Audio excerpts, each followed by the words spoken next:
What's going on, everybody, and welcome back to The Packer Perspective. Yesterday was an absolutely insane day. We got freaking Micah Parsons. So today, we're going to talk about none other than the man himself, Micah Parsons, and why I think that makes the Green Bay Packers the immediate favorites to win the NFC. But before we break that down, I'd appreciate a like, and if you're a fellow Packer fan, consider smashing that subscribe button as well. I'll be here all season long diving into everything Green Bay. So let's get into it. First off, in case you've been living under a rock, the Packers traded away 2 first-round picks along with Kenny Clark to the Dallas Cowboys for all-pro pass rusher Micah Parsons. So when we talk about this, it's important to put into context that defensive coordinator Jeff Hafley already took this Green Bay Packer defense to a whole different level last year after taking over for Joe Barry. The Packers defense ranked 27th in DVOA in 2023, but moved up to 7th in 2024. They ranked 23rd in EPA per play in 2023, but moved all the way up to 4th in 2024. So this Packers defense already took a massive leap last year, but there were still a few areas where I think this team can improve. The Packers ranked 10th in pressure rate in 2024, but when you look a little deeper, you'll see that the Packers ranked 1st in the NFL in pressure rate when blitzing. And that's compared to just 19th in pressure rate when not blitzing. So simply put, this Packers team simply struggled to manufacture pressure without blitzing. Now the issue with this is that Green Bay ranked just 28th in blitz rate in 2024. Because of the lack of depth and overall weakness at corner, this team just simply couldn't blitz as often as they would like.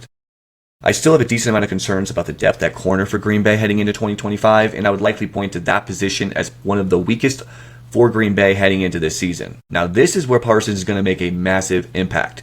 He's an all-pro pass rusher who can absolutely manufacture pressure without Green Bay having to send all-out blitzes. The Packers could send 4 guys and still get consistent pressure on the quarterback due to a guy like Parsons. He's one of, if not the best, counter rusher in the NFL.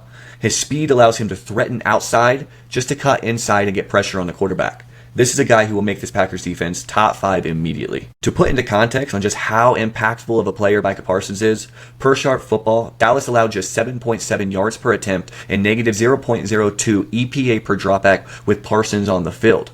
With Parsons off the field, Dallas allowed 8.4 yards per attempt, ranking 32nd in the NFL, and positive 0.14 EPA per dropback, ranking 31st. Furthermore, per Bill Barnwell, over the last 4 years, the Cowboys defense ranked 1st in EPA per play with Parsons on the field. With Parsons off the field, the Cowboys had the 2nd worst defense over that same stretch. Micah Parsons is absolutely the definition of an impact player. I already talked about how Jordan Love was better than most remember last season, so there's no need to dive into that, but this Packers offense was top 10 last year. They ranked 8th in EPA per play, 7th in dropback EPA, and 9th in rush EPA. Additionally, they ranked 4th in offensive DVOA.